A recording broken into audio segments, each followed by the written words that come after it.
हमने gram equivalent के कल फॉर्मूले लिखे थे, याद करो। ग्राम इक्विवेलेंट क्या था, देखो, weight in gram upon equivalent weight. फिर क्या था, wait in gram, equivalent weight क्या है, molecular weight divide by valence factor, ये ऊपर आ गया था। फिर देखो नेक्स्ट क्या करोगे, बोलो wait in gram upon molecular weight, इसको क्या लिखा था हमने, इसको लिखा था ग्राम मोल इनटू वैलेंसी फैक्टर। फिर हमने लिखा था एनवी लीटर, फिर एन की जगह हमने लिखा molarity into V in litre into valency. मैंने बोला था ये केमिस्ट्री का ब्रह्मास्त्र है भैया, है ना। अगर ये आप सीखे तो बहुत फायदा होगा आपको। चलो ये बताओ भाई,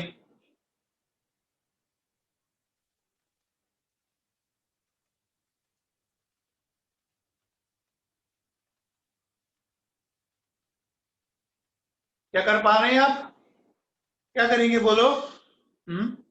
देखो simple, gram equivalent of aluminium equal कर दो ग्राम इक्विवेलेंट ऑफ ऑक्सीजन। कर सकते हैं, बोलो कर सकते हैं, कर सकते हैं क्या, gram equivalent of aluminium equal कर दीजिए ग्राम इक्विवेलेंट, ठीक है। अब देखिए क्या करेंगे बताओ, देखो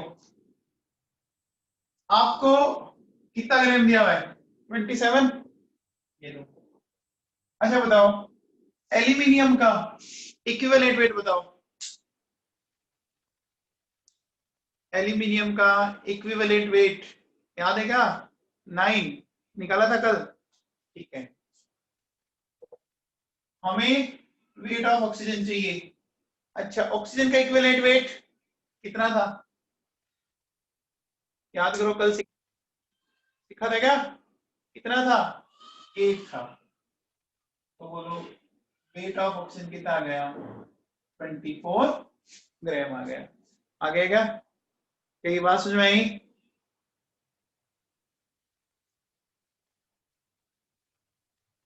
समझ में आ रहा है, देखो आप कितना आराम से क्वेश्चन कर पा रहे हो।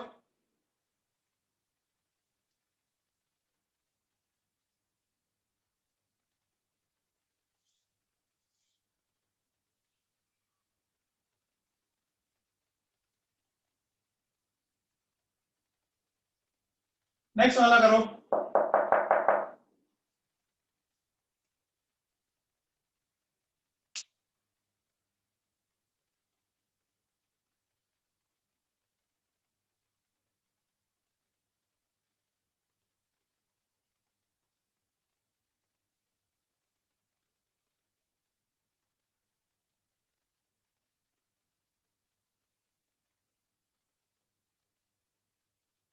हाँ जी,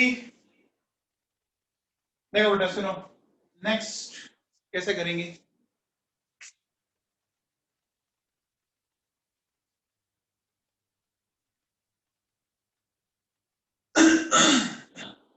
नेक्स्ट क्वेश्चन देखो, कहता है 0.5 ग्राम मेटल और ऑक्सीडेशन। देखो बेटा ये मेटल है, आपने इसको ऑक्सीजन से रिएक्ट करवाया, क्या बन गया, मेटल ऑक्साइड, ठीक है। मेटल कितना था 0.5 ग्राम और ऑक्साइड कितना बना 0.71 ग्राम, क्या बन रहा है, क्या बन रहा है। अब मुझे बताओ इस मेटल ऑक्साइड में मेटल तो कितना है 0.5 ग्राम, ऑक्सीजन कितनी है 0.71 माइनस 0.5 यानी 0.21 ग्राम। चलिए इसमें आप एक बात सोचिए, आपके पास एक कॉटन की बॉल थी, उसका मास था 20 ग्राम, वाटर में डाला भीग गई, वो बाहर निकाला तो मास हो गया 40 ग्राम, ठीक है ना। तो उसमें वाटर कितना आया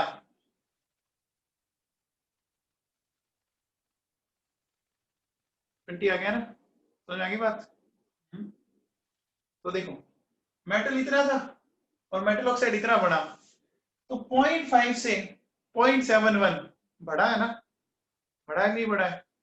वो जो बड़ा किस कारण बड़ा? Due to addition of oxygen. इसके कारण, ऑक्सीजन के कारण। समझ में आ गई बात? बात समझ में आ गई? बोलो। अब देखो क्या करेंगे, सुनो।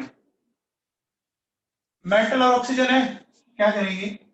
Gram equivalent of metal equal कर दो ग्राम इक्विवेलेंट ऑफ ऑक्सीजन।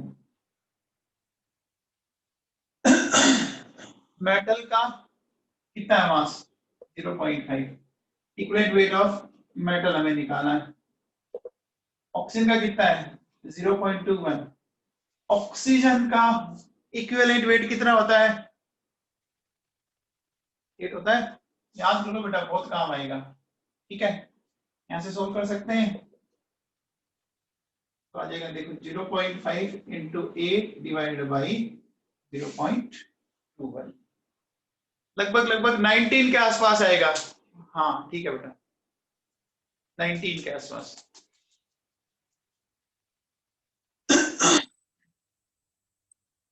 हो गया? नेक्स्ट कीजिए।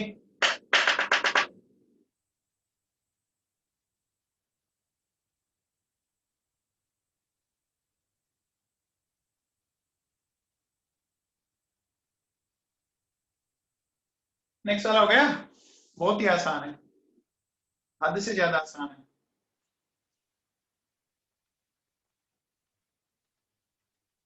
क्या कहता है? Equivalent weight of sulphur in SO2 is 8, then what it will be in SO3? ठीक है ना? SO2 में कितना बता रहा है? 8 बता रहा है। तो SO3 में आपको बताना है। बता सकते हैं? देखो कैसे बताएंगे, सुनो। बहुत ही आसान सा कंसेप्ट है, समझाता हूँ मैं आपको। देखिए सुनिए, देखो सबसे पहले ये SO2 है, तो और ये SO3 है। मैंने आपको एक चीज बताई थी, एक ऑक्सीजन कितना हाइड्रोजन के इक्वल होती है? एक ऑक्सीजन कितना हाइड्रोजन के इक्वल बताई थी? दो के बताई थी। H2O याद करो, है ना? H2O में एक ऑक्सीजन से दो हाइड्रोजन जुड़ी है, ठीक है ना? तो देखो दो ऑक्सीजन है, तो आप क्या कर सकते हो? 4H। एक सल्फर, तीन ऑक्सीजन है, तो 6H कर सकते हैं। अब देखो निकालना किसका है? सल्फर का। तो सल्फर का देखो, सल्फर का होता है एटॉमिक वेट 32 डिवाइड बाई 4। यहाँ क्या आ जाएगा देखो, सल्फर का है 32 डिवाइड बाई 6।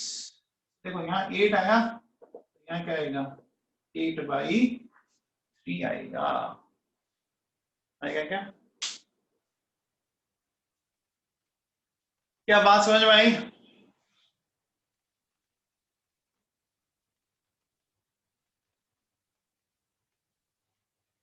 अरे देव, एक ऑक्सीजन कितने हाइड्रोजन के बराबर होती है?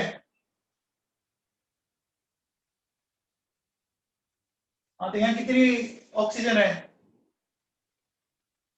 3 है, तो 3 कितने हाइड्रोजन की इक्वल हो जाएगी? 6 के है। अब जितना हाइड्रोजन है उससे डिवाइड लगाना है। सल्फर का एटॉमिक मास कितना होता है? 32, है ना? 32, एक मिनट बेटा, है ना? 32, तो ये क्या हो जाएगा? Divide by 6। ठीक है, आगे क्या समझ में? हाँ हाँ, अरे गलती हो गई, कर दिया मैंने सही। अरे देव, समझ में आया क्या?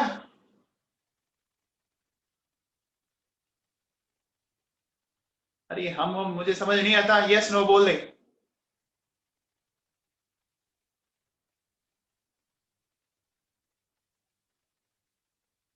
देव समझ में आएगा? ठीक है,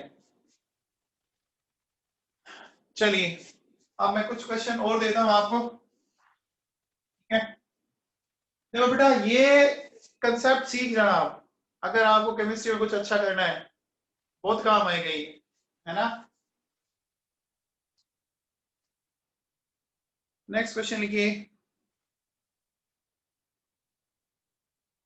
मैं लिखता हूं इधर, हटा देता हूं इनको।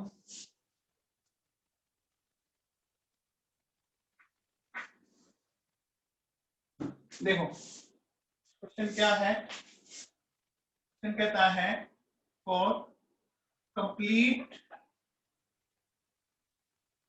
Neutralisation of 0.126 gram acid,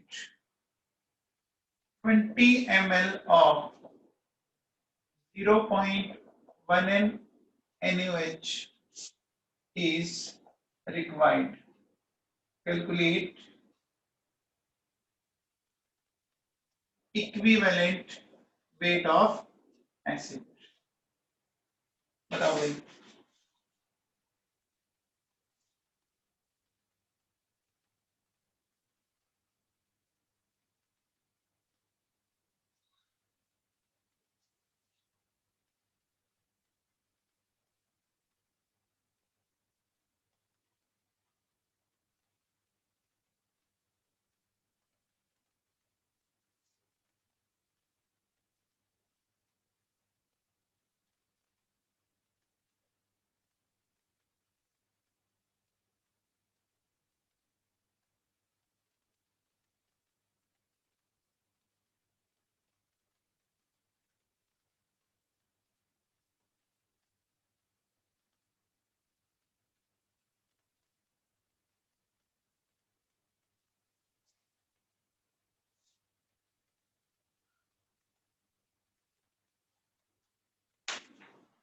calculation सही करो।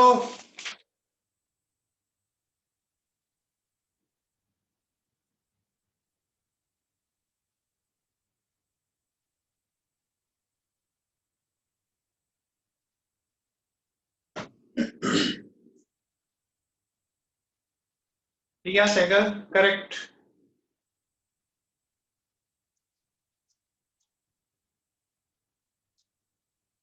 देखो सुनो, वेदांत गलत,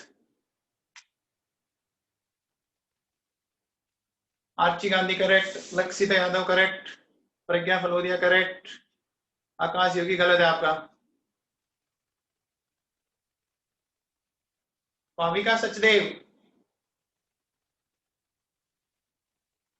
आए आप।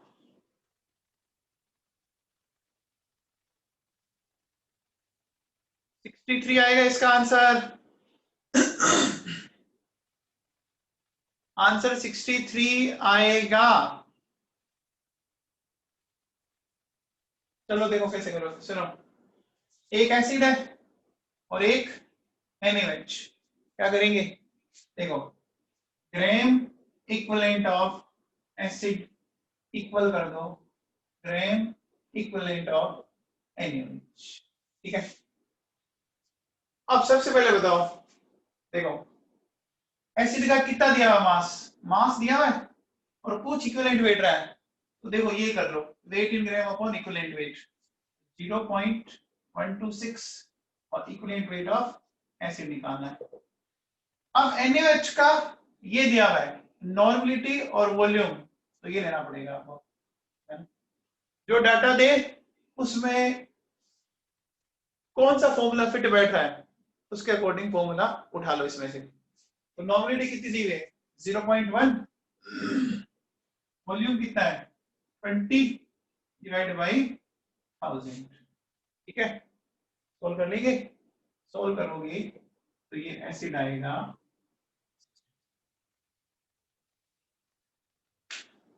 बेटा ये 1000 क्यों किया पता लग जाएगा,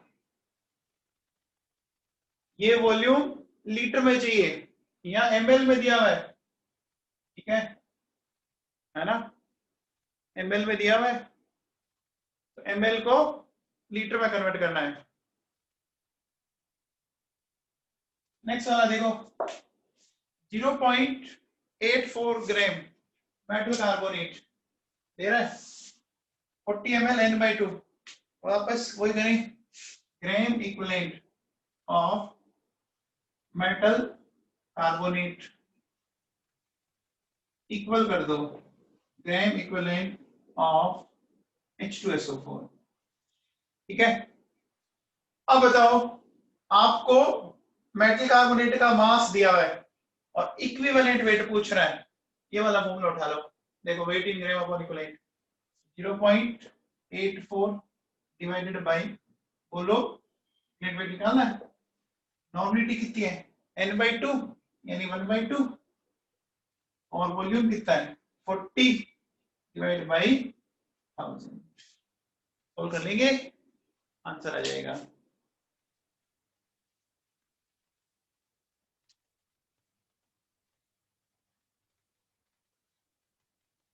क्या ये बात समझ में आई?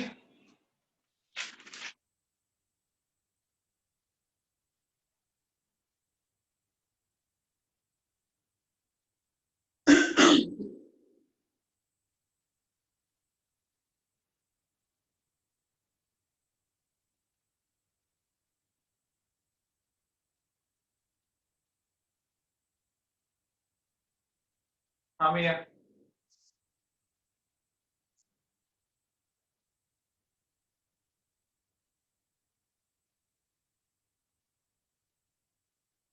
आ गया क्या समझ में? हाँ सॉल्व कर लेना बेटा, आ जाएगा आंसर। ठीक है, चलिए बात को आगे बढ़ाएं।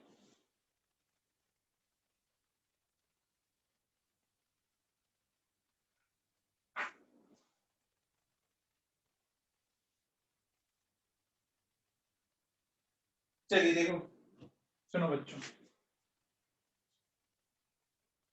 अगर मैं आपसे बोलूं, जैसे मैंने आपसे बोला था कि इक्विवेलेंट वेट, ये तो ग्राम इक्विवेलेंट है, अभी मैं कह रहा हूं इक्विवेलेंट वेट। इक्विवेलेंट वेट क्या होता है? Formula weight divide by valency factor. Valency factor एक तरह से वैलेंसी होती है, ठीक है ना? एक सिंपल सा क्वेश्चन बताओ, क्वेश्चन ये है कि equivalent weight of A trivalent metal is 9, then calculate its atomic weight. Equivalent weight of a trivalent metal is 9। हो गया क्या? देखो कैसे करोगे, इक्विवेलेंट वेट गिवन है 9, आपसे फॉर्मूला वेट वही atomic weight divided by valency factor. Trivalent कह रहा है, ट्राई का मतलब 3, तो पूरा एटॉमिक वेट क्या आ गया 20, आ गया क्या?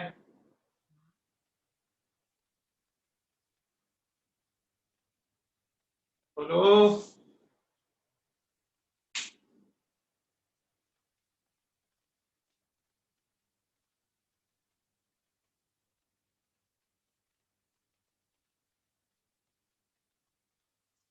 हाँ जी,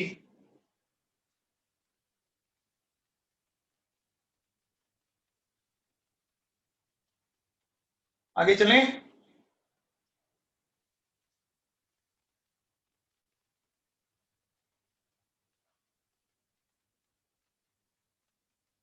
नेक्स्ट क्वेश्चन बताओ।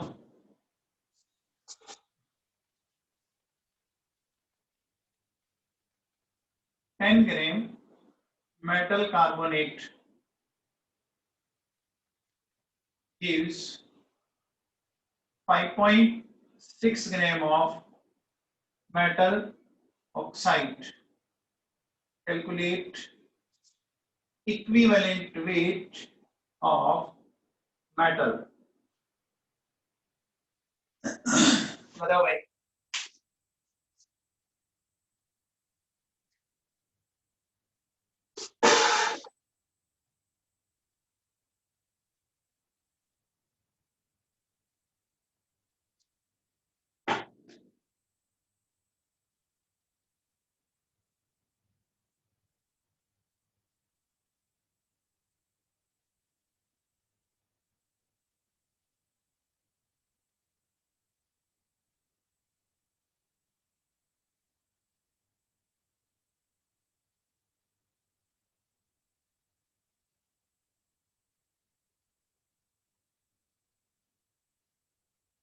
चलो मैं इसको समझाता हूँ बेटा, है ना, ये थोड़ा सा अलग तरीका है समस्या में।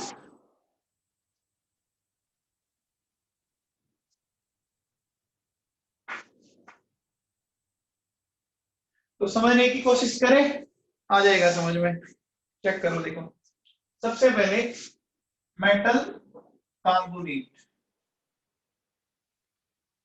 से मिल क्या रहा है, मेटल ऑक्साइड। वेरी गुड वेदांत। तो मेटल कार्बोनेट है 10 ग्राम, इससे मिल कितना रहा है 5.6। ठीक है, ये कह रहे हैं। देखो क्या मैं ऐसा कर सकता हूं कि gram equivalent of metal carbonate equal कर दो gram equivalent of metal oxide. इसमें डाउट नहीं ना? Gram equivalent of metal carbonate equal कर दो gram equivalent of metal oxide. अब देखो ग्राम इक्विवेलेंट का ये फॉर्मूला रहा वेट इन ग्राम, देखो 10 gram divided by equivalent weight of metal carbonate equal करो 5.6 equivalent weight of metal oxide. अब जो मैं बता रहा हूं ध्यान से सुनना, ये 10 बेटा ये मेटल कार्बोनेट है, तो एग्जैक्टली दो चीजें ना, एक मेटल है और एक कार्बोनेट है ना?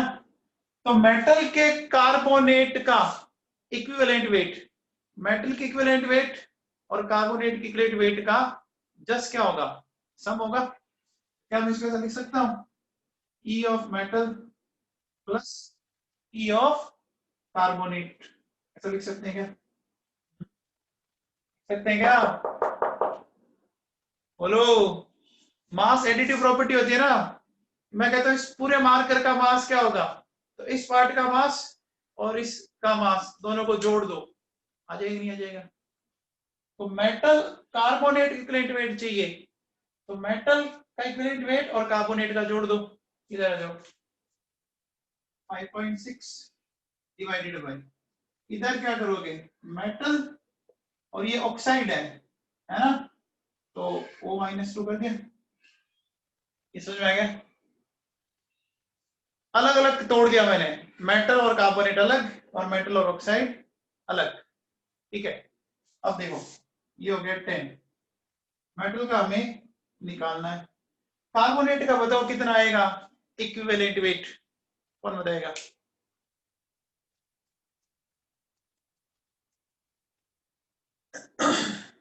कार्बन का, सॉरी कार्बोनेट का बताओ, 30 आ रहेगा, देखो कैसा है 30, इसका फॉर्मूला मास होता है 60, वैलेंसी कितनी इसकी 2, तो 2 करते 30 हो गया, और ये 5.6 मेटल निकालना है।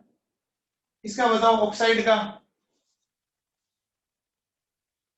ऑक्सीजन का एटॉमिक वेट कितना होता है 16 डिवाइड बाई 2, 8 आ गया। अब आप सोल्व कर लेंगे, सोल्व कर लेंगे क्या, सोल्व कर लेंगे?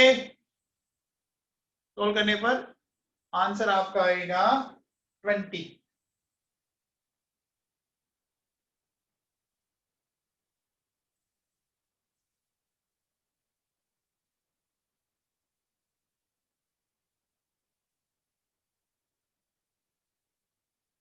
हाँ सही दिया।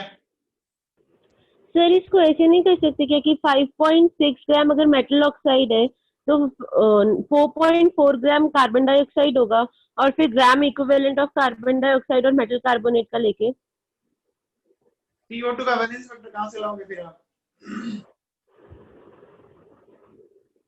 ज्यादा टफ हो जाएगा आपके लिए। Okay sir. वो वाला मेथड भी अपन पढ़ेंगे रिडक्शन आने देंगे चैप्टर, ठीक है? Okay sir. Okay.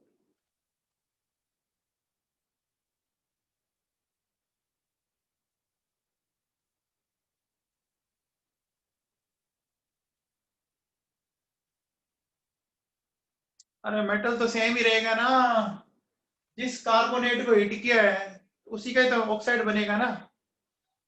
Metal carbonate आपने कैल्शियम का हिट किया तो ऑक्साइड मैग्नीशियम सल्फेट मिलेगा। बोलो।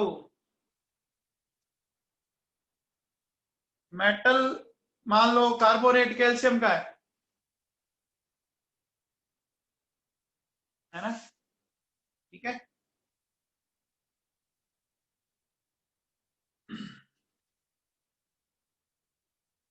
चलें आगे। तो बेटा मैंने आपको इस पे काफी बताई क्वेश्चन, ये टॉपिक अपन रिडॉक्स में वापस लेंगे, वहां थोड़ा इसको और अच्छे लेवल पे करेंगे अपन, है ना। अभी तो आपका फर्स्ट चैप्टर है, हो सकता है फर्स्ट चैप्टर, क्योंकि 9-10 तो इतना नहीं पढ़ते आप लोग, है ना।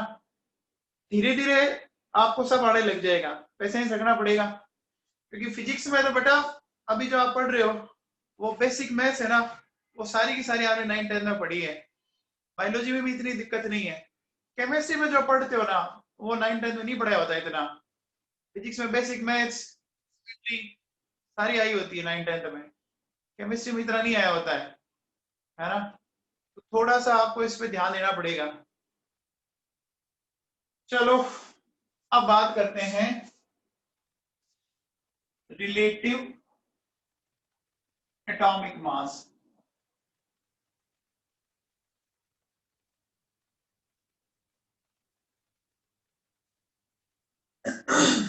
हेडिंग डालो रिलेटिव एटॉमिक मास।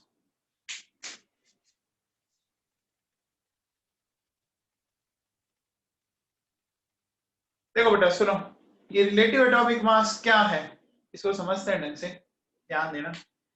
सबसे पहले अपन मार्केट में कोई चीज लेने जाते हैं ना, तो जैसे सपोज आपने उसको बोला कि साहब हमें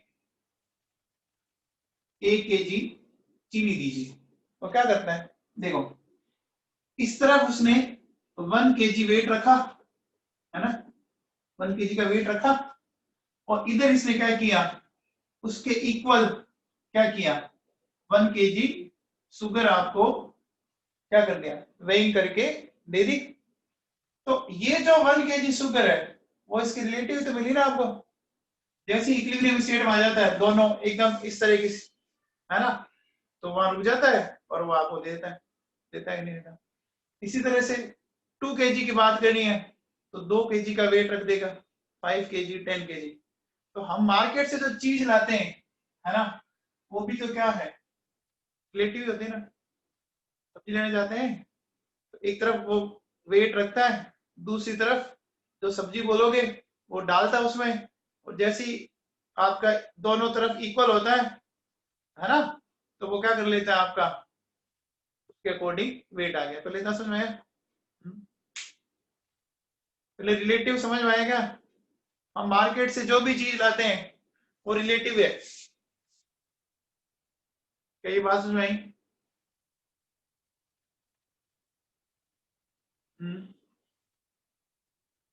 अरे ये बात समझ में आएगी क्या, ठीक है।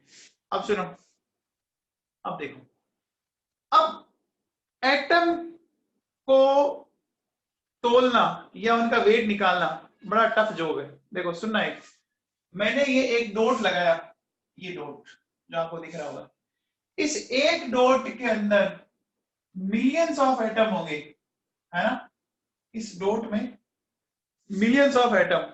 सोचो आप इस एक डॉट में, है ना, तो उस एक एटम का मास निकालना बहुत ही मुश्किल है बेटा, बहुत ज्यादा मुश्किल है, ठीक है ना। तो फिर क्या किया साइंटिस्ट ने, है ना, 17th और 18th सेंचुरी के अंदर उन्होंने बेटा एक कंसेप्ट यूज लिया रिलेटिव एटॉमिक मास का, है ना, क्योंकि उस टाइम तक इतनी सोफिस्टिकेटेड या अपन ये कह सकते हैं कि इतनी ज्यादा सेंसिटिव मेजरिंग डिवाइस नहीं थी। आजकल तो फिर भी है, स्पेक्ट्रोस्कोपी आ गया, एनएमआर आ गया, है ना, बट उस टाइम नहीं था। उन्होंने कैसे किया समझते हैं अपन, ध्यान से सुनना बेटा। देखो हाइड्रोजन इस दुनिया का सबसे लाइटेस्ट एलिमेंट है भैया, कोई डाउट है, नहीं है ना। इन्होंने क्या किया, हाइड्रोजन मास को, है ना, इन्होंने एक बार अज्यूम कर लिया 1 AMU, ये मान लिया इन्होंने, ठीक है ना, इन्होंने हाइड्रोजन का मास कितना मान लिया, 1 AMU मान लिया, ठीक है, ठीक। और उसके अकॉर्डिंग अब वो बात करेंगे, देखो कैसे करेंगे, सुनना ढंग से, कैसे, देखो सपोज ये हमारा वही वेइंग मशीन है, ठीक है, समझ पा रहे हैं आप? अब देखो सुनो, ये एक तरफ अपने हाइड्रोजन रख दिया, सपोज ये हाइड्रोजन का, ऐसा मैंने समझा है, हाइड्रोजन का हमने कितना माना, 1 AMU माना, माना, ठीक। और इधर मैंने हीलियम रखा, ठीक। जब मैंने एक हाइड्रोजन एटम रखा तो भैया ये बैलेंस नहीं था, है ना, ये बैलेंस नहीं था, ये नीचे आ रहा था। आप इसको ऐसे करो, अपन इसमें से ले लेते हैं, देखिए ये ले लेता हूं, इधर मैंने एक हाइड्रोजन रखा और हीलियम रखा, तो रखते ही क्या हो गया कि ये वाला पार्ट नीचे आ रहा है और ये वाला पार्ट ऊपर जा रहा है, मतलब ऐसी पिक्चर थी, देखो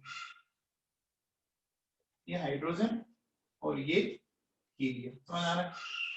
तो फिर क्या किया, एक हाइड्रोजन और बढ़ाया, ठीक है, तो कितने हो गए, 2, फिर भी बैलेंस नहीं हो रहा, एक और बढ़ाया, फिर भी बैलेंस नहीं हो रहा, एक और बढ़ाया, जैसे इसने क्या किया, इसने इधर 4 हाइड्रोजन लिए, है ना, 4 हाइड्रोजन लेते ही अब ये बैलेंस इक्विलिब्रियम स्टेट में आ गया, ठीक है ना। इसका मतलब बताओ, हीलियम का मास कितने हाइड्रोजन एटम के इक्वल हुआ, 4 हाइड्रोजन, और एक हाइड्रोजन का हमने कितना माना है, 1 AMU, तो हीलियम का कितना हो जाएगा, 4 AMU हो गया, हो गया क्या, समझ में आई बात?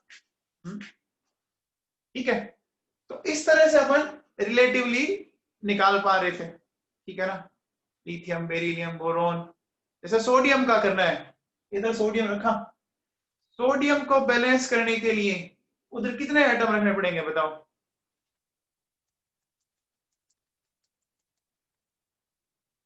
23 रखने पड़ेंगे।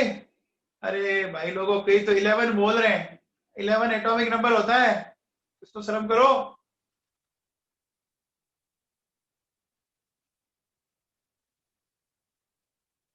ठीक है, तो अपन क्या कह रहे हैं, ये बात सुन रही, हाइड्रोजन का अपने वन मान लिया, भैया सपोज ये मार्कर है, इस मार्कर का मास मैंने 1 मान लिया, ठीक है, अब मार्कर के रेस्पेक्ट में मार्कर को मैंने क्या किया, जो वेइंग मशीन है एक तरफ रख दिया और दूसरी तरफ, ठीक है।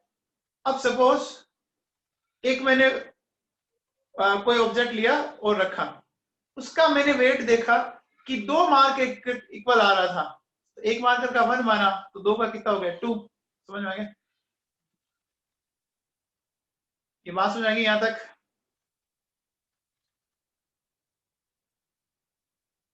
अब बेटा एक बात बताओ, देखो पंगा क्या हुआ, हाइड्रोजन को यूज करना थोड़ा मुश्किल है, मुश्किल क्यों है, एक तो हाइड्रोजन गैसियस स्टेट में होती है, एंड सेकंड हाइड्रोजन इस दुनिया की मोस्ट इनफ्लेमेबल गैस होती है ना, और मिलती भी बहुत कम अमाउंट में। तो साइंटिस्ट ने क्या किया कि हाइड्रोजन की जगह क्या लेके आ गए, कार्बन को रेफरेंस लेके आए, है ना, इसको लेके आए रेफरेंस, कार्बन को, है ना, हाइड्रोजन को उन्होंने छोड़ दिया और हाइड्रोजन की जगह उन्होंने किसको लिया, कार्बन को।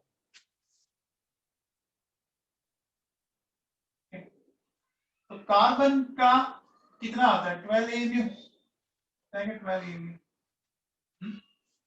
कार्बन का 12 AMU होता है ना, कार्बन आपको पता है हर जगह मिल जाता है आराम से। अब मुझे एक बात बताओ, मुझे इस कार्बन के 12 AMU को इस 1 AMU के बराबर करना है, तो इसके कितने पार्ट कर दूं, 12 पार्ट कर दो, नहीं समझ आया? देखो सुनो भी, ये 12 को 1 करना है तो इसको इंटू 1/12 कर दो क्या? आ गया कि नहीं आ गया? भाई सोचो, ये एक बार मान लीजिए ये कार्बन है हमारे पास, इस पूरे का मास 12 एमयू है, हमें 1 एमयू करना है, तो इसको इक्वल क्या करो, 6 पार्ट सॉरी 12 पार्ट में डिवाइड कर दो। देखो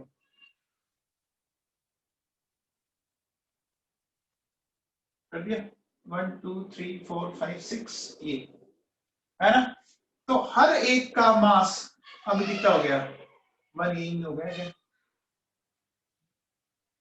के पास में ही? तो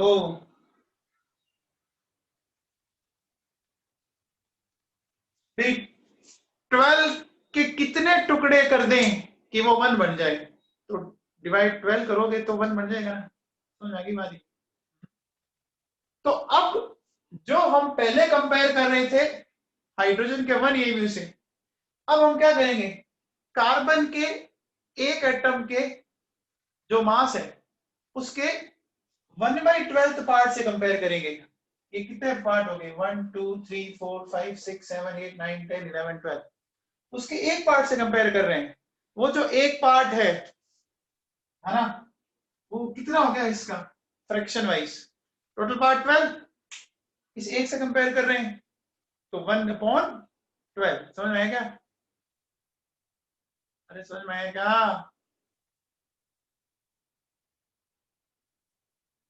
अरे समझ में आई बात? ये 1/12 क्यों लिखा? ठीक है, अब देखो सुनो, तो जो ये रिलेटिव एटॉमिक मास है ना, इसका फिर देखो क्या फॉर्मूला बना। देखो, मास of one atom of an element divided by mass of one atom of carbon multiplied by 1/12। कई बात सही है, कई बात सही है। तो फॉर्मूला लिखा समझ में आ गया क्या? इसको 1/12 क्यों किया? क्योंकि हमें 1 एमयू लाना था, लाना था क्या, लाना था क्या? तो 1 एमयू लाना है तो इसके कितने पार्ट कर देंगे, 12 पार्ट कर देंगे। तो है, तो बेटा चाहे रिलेटिव एटॉमिक मास हो, चाहे रिलेटिव मॉलिक्यूलर मास हो, कुछ भी हो, उसको निकालने के लिए अब हम रेफरेंस किसको लेके चलते हैं, हम कार्बन 12 को रेफरेंस लेके चलते हैं। समझ में आ गया? बोलो, अरे बात सुनाई क्या? बोलो। तो पहले ये फॉर्मूला लिख लो बेटा, मास ऑफ वन एटम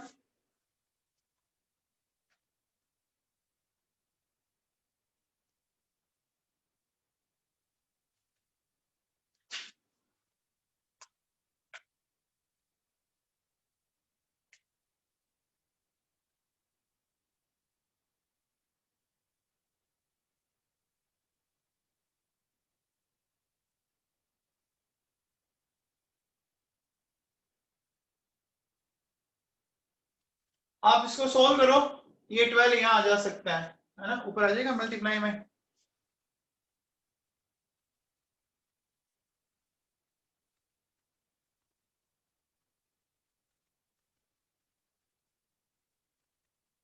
हाँ जी, तो इसकी डेफिनेशन लिखो बेटा, देखिए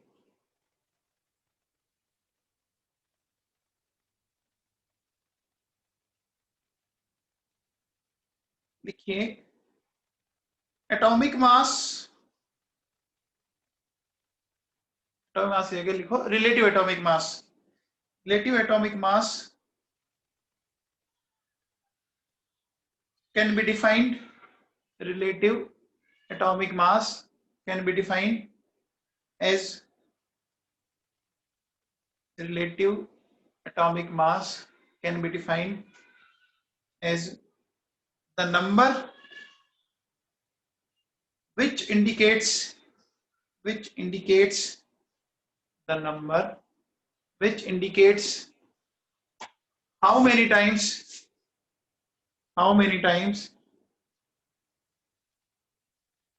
the mass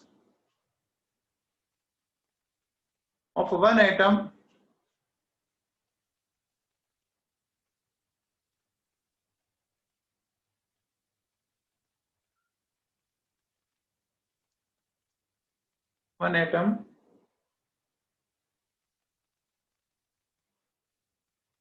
of the element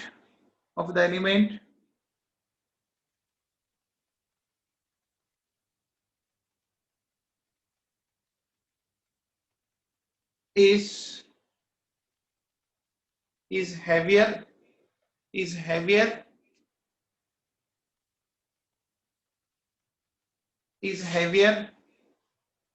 in comparison to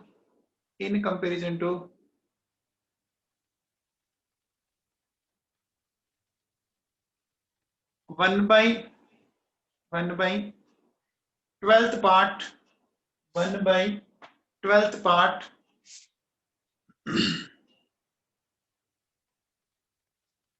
of the mass of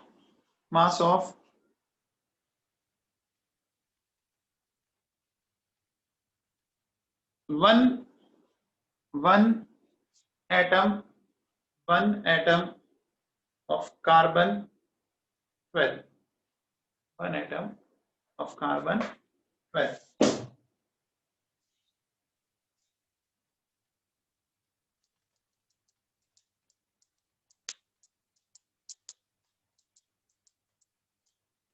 तो बेटा ये क्वेश्चन आता है कि हम पीरियड टेबल में जितने भी एटॉमिक मास यूज लेते हैं उसका बेस क्या है?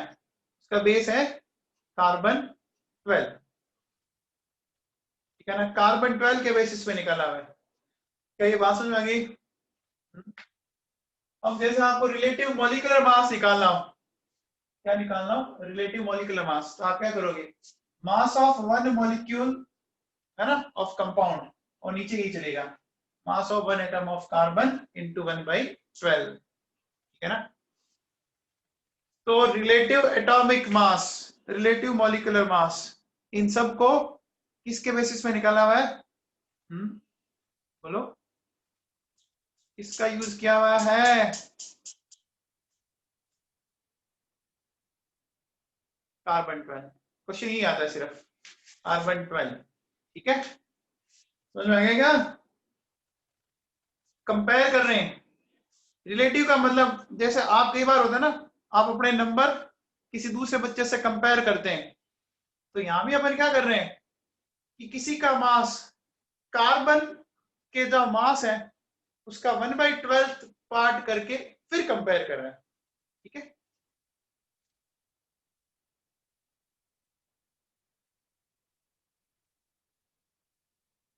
चलो अब सुनो बेटा, देखो एक देखो एक नोट लाया, मान लिख लो।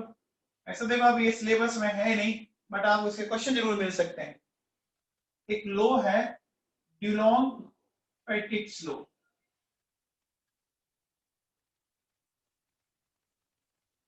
ठीक है ना? ये क्या कहता है? देखो आपका एप्रोक्स एटॉमिक वेट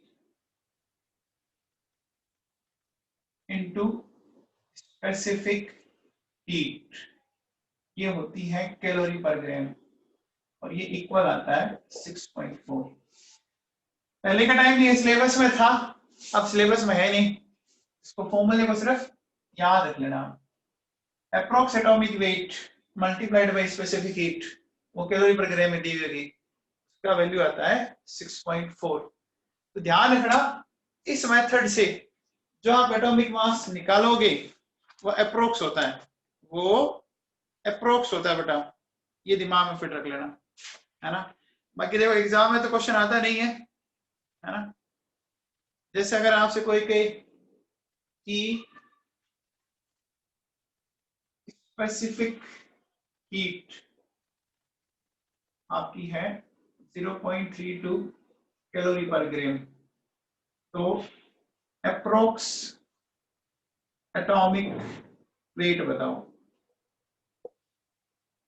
बस कुछ नहीं, क्या हो जाएगा 6.4 डिवाइड बाई जाएगा। आ गया समझ में? ये क्वेश्चन मिल सकता है आपको, बाकी देखो एग्जाम पॉइंट ऑफ व्यू से काम का नहीं है, ठीक है। पहले टाइम में इसका डेरिवेशन भी बताते थे, अब है नहीं आपके सिलेबस में, छोड़ो इसको।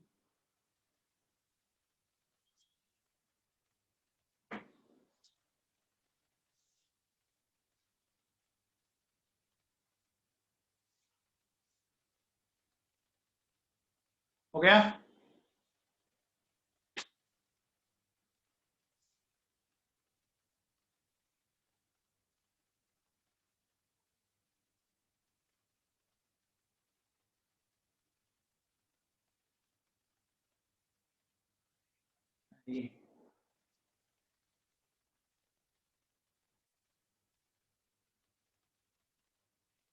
बेटा अगर आप के फोन से ना बार बार आप कनेक्ट हो रहे हो ना, तो एक बार जूम को आप वापस इंस्टॉल कर लें,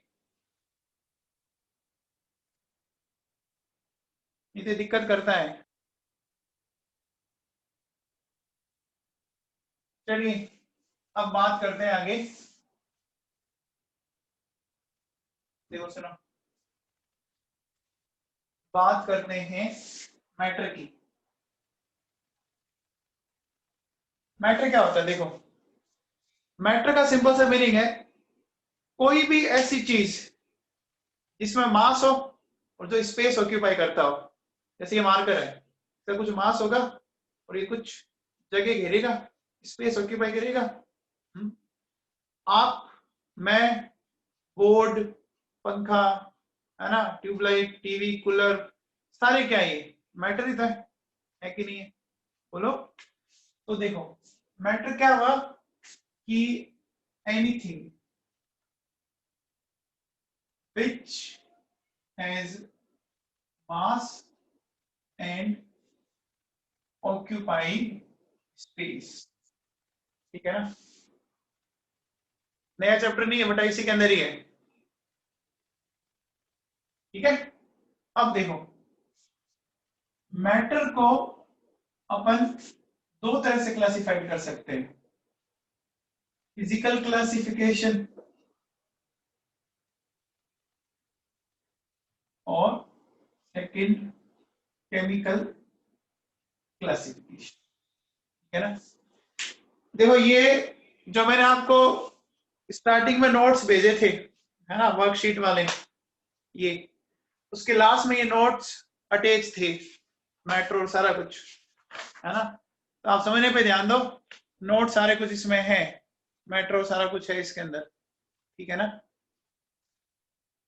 अब देखो सुनो, सबसे पहले अगर बात करें फिजिकल क्लासिफिकेशन की,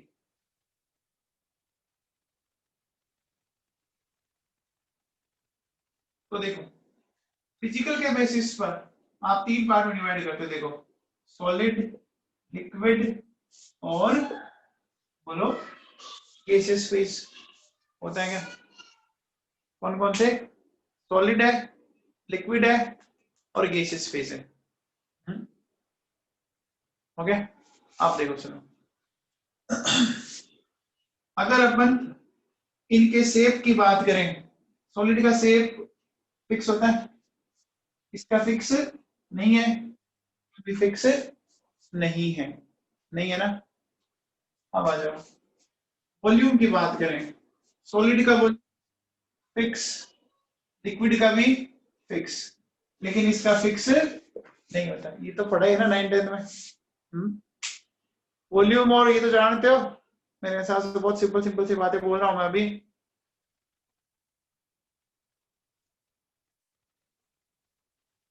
अब देखिए ये जो सॉलिड लिक्विड है ना, इनमें एक चीज समझना बेटा। देखो ये आपस में इंटरकन्वर्टेबल है। देखिए जैसे ये इसमें जा सकता है, ये इसमें आ सकता है, ये इसमें जा सकता है, ये इसमें आ सकता है। सॉलिड से लिक्विड बनाना, ठीक है ना, क्या होता है, इसको बोलते हैं मेल्टिंग। या इसी के लिए एक टर्म और काम आता है, इसको बोलते हैं फ्यूजन। मेल्ट या फ्यूज एक ही बात है, ठीक है। अब देखिए भैया, लिक्विड से सॉलिड, है ना, इसको क्या बोलोगे, इसको बोलते हैं फ्रीजिंग, ठीक है। लिक्विड से गैसेस फेज, वेपोराइजेशन, ठीक है। और ठीक है, वेपोरेशन बोल सकते हो, बॉइलिंग भी बोल सकते हो। और गैस से लिक्विड क्या बोलोगे, कंडेंसेशन बोलेंगे, ठीक है। सॉलिड से सीधा गैसेस फेज या वेपर फेज में आ जाए, इसमें आ जाए, सॉलिड से सीधा गैसेस या वेपर फेज में आ जाए, इसको क्या बोलते हैं, इसको बोलते हैं सब्लिमेशन। और इसका उल्टा इसको बोलते हैं डिपोजिशन, तो बोलते हैं डिपोजिशन, ठीक है। समझ आ गया, पढ़ा आपने 9 10 में मेरे हिसाब से। अब देखो बेटा सुनो, दो टर्म देखो, एक होता है गैसियस फेज और एक होता है ना, है भैया, दो चीजें, gaseous phase and vapour phase. बोलो, gaseous phase and vapour phase कुछ डिफरेंस होता है क्या?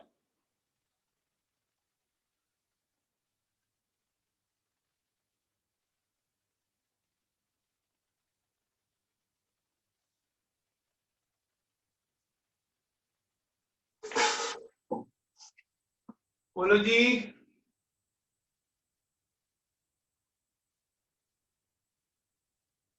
देखो बेटा सुनो, क्या होता है गैसेस एंड वेपर फेज में डिफरेंस, सुना। रूम टेम्परेचर पर अगर कोई सब्सटेंस क्या हो, लिक्विड फेज में हो, है ना, तो उसकी गैसियस फेज को वेपर फेज बोला जाएगा। क्या बोला मैंने, सुन लो। रूम टेम्परेचर पर अगर कोई सब्सटेंस लिक्विड फेज में हो, है ना, तो उसकी गैसियस फेज को वेपर फेज बोला जाएगा। जैसे वाटर रूम टेम्परेचर पर कौन सी स्टेट में होता है, लिक्विड में होता है ना। तो अब जब आप इसकी गैसियस फेज लाते हो तो उसको गैसियस ना बोल के वेपर फेज बोला जाएगा, ठीक है ना। लाइकवाइज अगर कोई सब्सटेंस रूम टेम्परेचर पर पहले से ही वेपर फेज में है तो उसकी वेपर फेज को फिर गैसियस फेज ही बोला जाएगा। जैसे अमोनिया ना, वो रूम टेम्परेचर पर भी क्या है, लिक्विड नहीं है, वो गैस होती है, इसलिए उसको गैस बोला जाएगा। समझ में आ गया? तो सारा गेम रूम टेम्परेचर के अकॉर्डिंग डिसाइड होता है।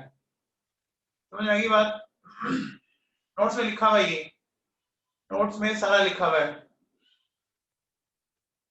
अरे समझ में आ गया? बताओ, इथाइल अल्कोहल की गैसियस फेज को क्या बोला जाएगा, गैस ही बोलेंगे या वेपर बोलेंगे?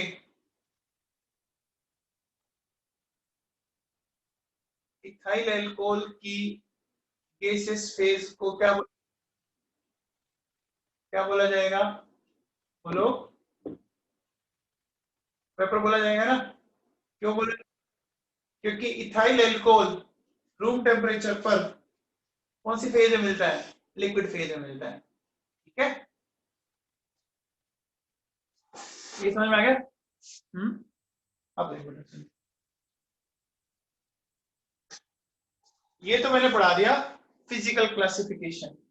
अब बात करते हैं केमिकल क्लासिफिकेशन, सुन लीजिए।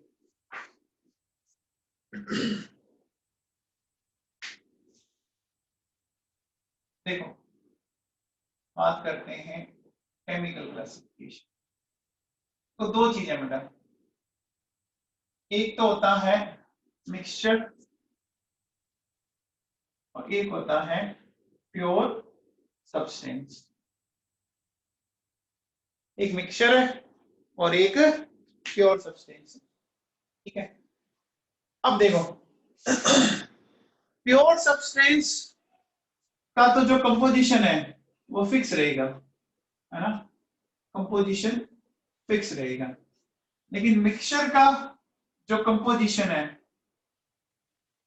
वो वेरिएबल होगा, है ना, बदल सकता है ना भाई। जैसे अपन ने क्या किया,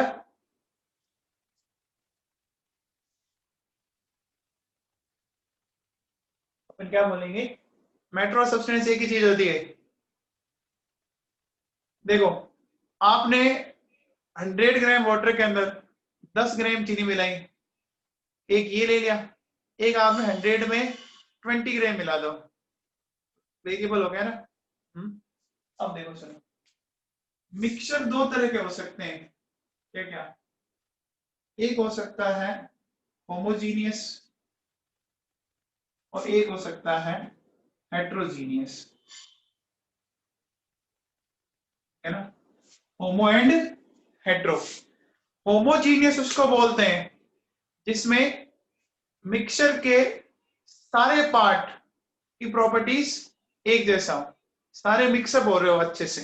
कैसे देखो चलो, जैसे होमोजीनियस की बात करें कि मैंने मिल्क प्लस वाटर, अब मिल्क और वाटर को आप साथ मिलो तो आप डिफरेंशिएट नहीं कर सकते कि ये मिल्क है और ये वाटर है, मिक्सअप हो गया आराम से, है ना, समझ में आई बात, ठीक है। आपका ethyl alcohol plus water, ethyl alcohol और वाटर मिक्सअप कर दो, फिर आप ये नहीं कह सकते कि ये वाटर का मॉलिक्यूल है और ये इथाइल अल्कोहल का है ना, डिफरेंशिएट नहीं कर सकते ना, ठीक है। इसी तरह से देखो आप NaCl प्लस वाटर, ठीक है, हेट्रोजीनियस की बात है, जैसे बताओ मैंने क्या किया, तेल लिया और उसको पानी में डाल दिया, तो भैया ऑयल और वाटर अलग अलग रह जाएंगे ना, ऑयल ऊपर रहेगा और तेल नीचे रहेगा, आराम से दिखता है आपको दोनों, मतलब ये बेटा मिल्क कोलोइडल सॉल्यूशन है, वो बेटा कोलोइडल 12 में पढ़ोगे, अभी मैं सिर्फ होमो हेट्रो बता रहा हूं, मिल्क कोलोइडल है, हाँ जी। अभी अपन मिक्सचर पढ़ रहे हैं, मिल्क और वाटर तो होमोजीनियस ही बनेगा ना, मैं मिल्क की बात नहीं कर रहा हूं, मिल्क प्लस वाटर की बात कर रहा हूं। हमें देखो ऑयल प्लस वाटर, तो ये दोनों अलग अलग रहेंगे, ये क्या हो जाएगा, हेट्रोजीनियस। आपने क्या किया, सैंड लिया प्लस वाटर, ये भी क्या हो जाएगा, हेट्रोजीनियस हो जाएगा। बोलो, ये बात समझ आ गई? अरे ये बात समझ आ गई क्या?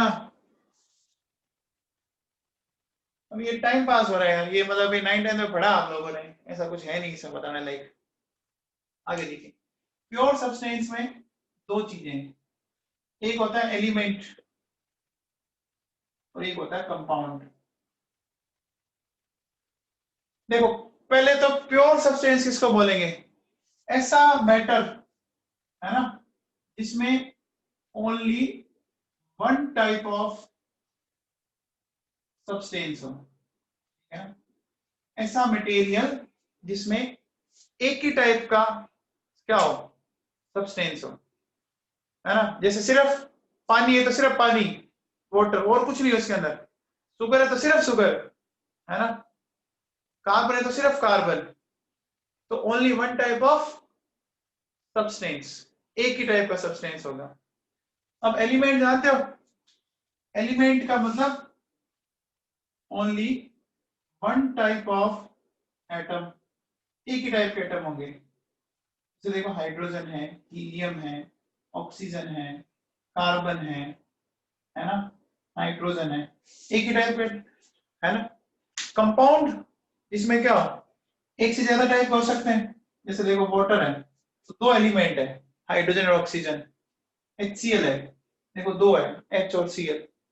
इथाइल अल्कोहल, देखो कार्बन है, हाइड्रोजन है, ऑक्सीजन है कि नहीं है। अच्छा, एलिमेंट को भी अपन आगे बांट सकते हैं, देखो किस किस में, मेटल, नॉन मेटल, याद है क्या, डिवाइड करते हैं ना, metal, non metal and metalloid. ये आगे पढ़ेंगे, पीरियडिक टेबल चैप्टर आएगा उसके अंदर, ठीक है बेटा। तो देखो अब सुनो, ये मैंने बता दिया। अच्छा, SI system I think physics में पढ़ लेते हैं आप, एसआई सिस्टम पढ़ते हो ना, मास, किलोग्राम, लेंथ, टाइम, पढ़ा है ना, वो तो पढ़ा है आपने सारा, 7 यूनिट पढ़ी होगी आपने, ठीक है। अभी शायद यूनिट एंड डायमेंशन चल रहा होगा, एरिया की डायमेंशन क्या होगी, वॉल्यूम की क्या होगी, डेंसिटी की क्या होगी, पढ़ा है ना, बताने की जरूरत नहीं है, वही सेम ही बात है। तो बेटा एक काम करना, देखो ये जो नोट सेंड किए हुए इसके पेज नंबर 20, ये कुछ यूनिट्स हैं, तो 20, 21 और 22, इसमें जो चीजें है ना, ये वही चीजें हैं जो आप फिजिक्स में भी पढ़ोगे। इसको एक बार आप पढ़ लेना, आपको दिक्कत हो ना तो मेरे से आप पूछ लेना, है ना। और जिसके पास नहीं है वो मुझे बता देना, मैं सेंड कर दूंगा, ठीक है ना।